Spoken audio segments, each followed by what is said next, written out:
channel. My name is Jay and this is Chefy Fingers. Today we're going to make carrot cake.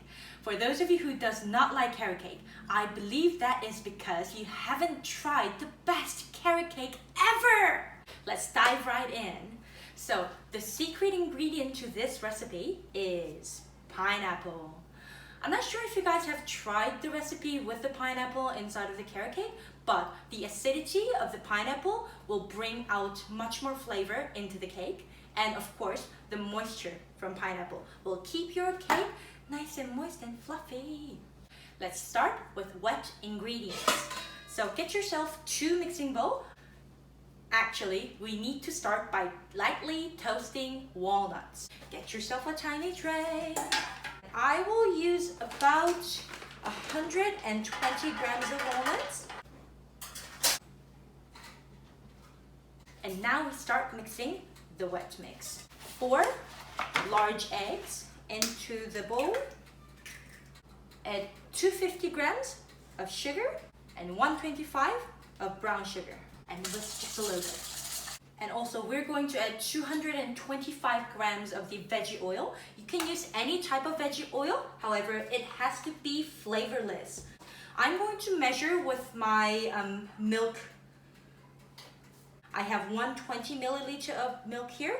I'm going to add 225 grams of the veggie oil. Woo! It's a lot of fat. Add it to the wet mix. Whisk it.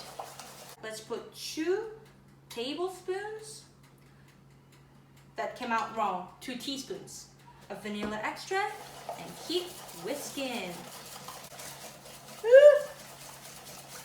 It's going everywhere. Set aside your wet mix and we are going to chop up 125 grams worth of pineapple. You can of course use the fresh pineapple. It's gonna bring out better results, I guess. Wherever you live, if you cannot really get any sort of pineapples, then you can use same amount of grated apples. So once your pineapple is finely chopped, add them into your wet mix. If you have food processor at home, of course you can use that fine technique. Now let's measure the dry ingredients. I'm going to use 270 grams of flour.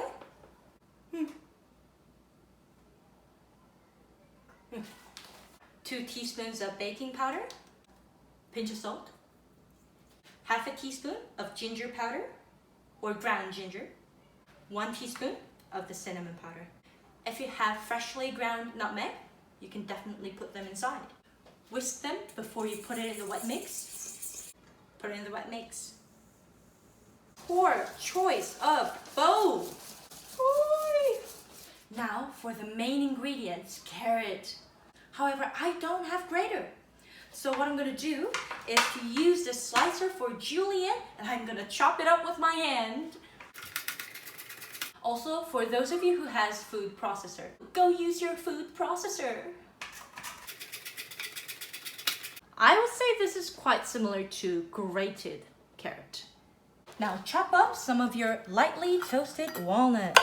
If you are allergic to walnuts, then of course you don't have to use any of these because we want you healthy and alive. For those of you who likes the sultanas or raisins, I do not like raisins.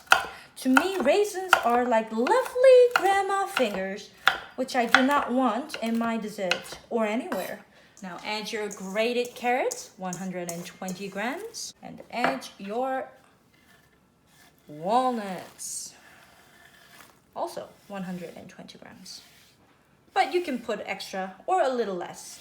It's up to you. And then whisk it.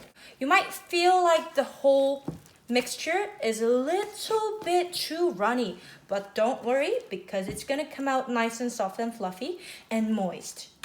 Today I am going to use this muffin tray. However, if you want a whole cake, then you might want to get 2 of the 9-inch pen and then fill it up halfway. Let's brush off the tray with just a little bit of butter. I mean, this is a relatively new muffin tray, so I don't need to worry about sticking too much. However, just in case, let's scoop it out. I don't have that fancy ice cream scooper, so what I'm gonna do is that I'm gonna use this ladle. Oh, maybe this was a poor life choice. No, it's alright. Didn't make a mess. Just like professional chef. Oh. If you have ice cream scooper, please use them because this is so dangerous. I mean, there's nothing wrong with spilling a little bit, but for the beautiful baking, I did not want anything to touch on the side of my cupcake. So when you're filling up any sort of cake tray, you would definitely want to fill up 70% of the tray. Otherwise, there is a higher chance for it to explode, unless it's a very specific recipe, like souffle. Okay, so we are going to bake this one for 45 minutes at 160 degrees Celsius. All right, so I had just took out the smallest ones out of the oven after 40 minutes, and I'm going to poke it so that I can tell that if it's cooked or not. Oof, nice and clean. It is definitely cooked. So for any kind of cake, it is definitely much better after a day. So be patient. I will be back next morning so that I can show you how to put the cream cheese frosting on top.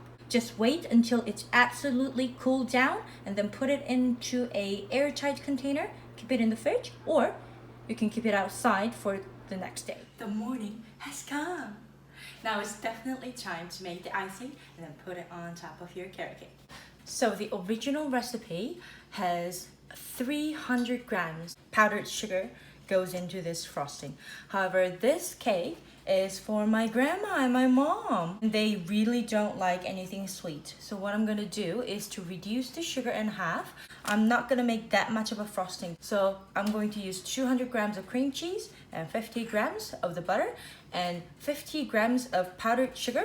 And I powdered them myself because I do not have powdered sugar at home.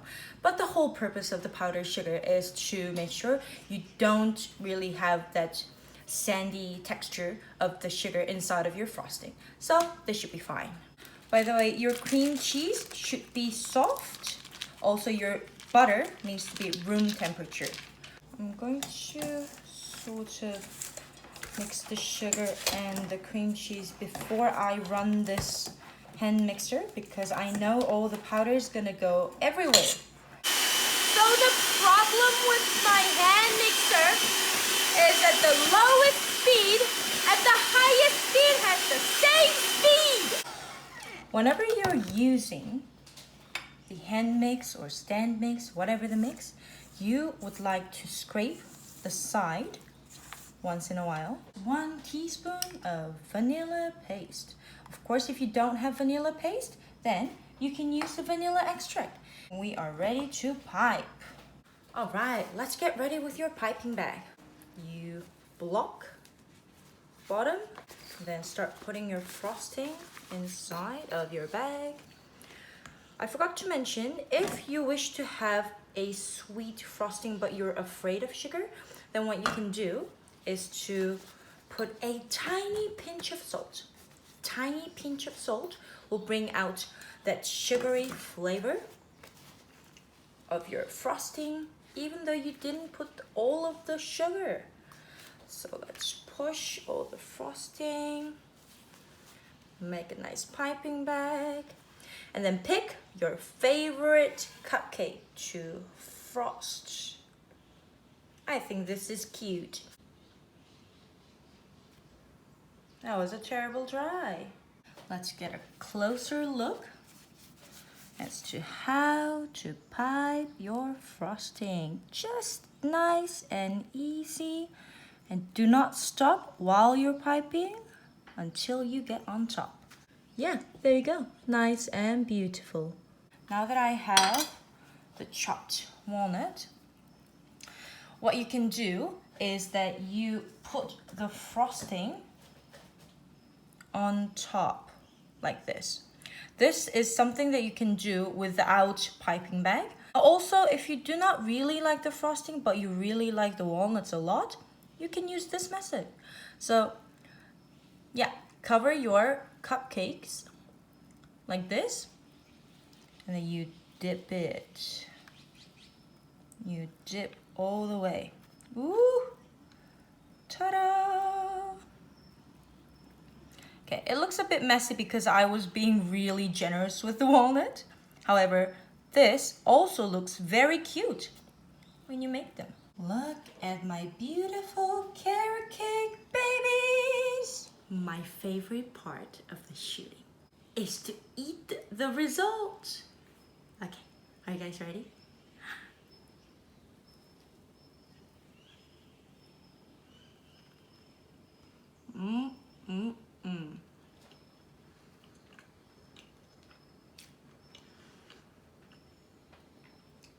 It's a taste of happiness.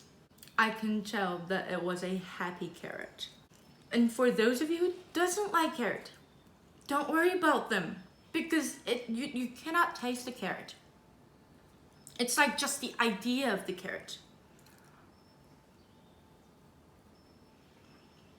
Can you see how squishy and fluffy and moist that is? It's absolutely unbelievable. Well, I definitely recommend to put half amount of the powdered sugar because since the whole cake is quite sweet, so you don't want extra sweetness, otherwise it's going to be really sickening when you're taking a bite. If you can have this delicious frosting with half of the amount of sugar, why wouldn't you try? I hope you guys enjoyed it. Thank you very much for watching, and I'll see you guys later. Bye!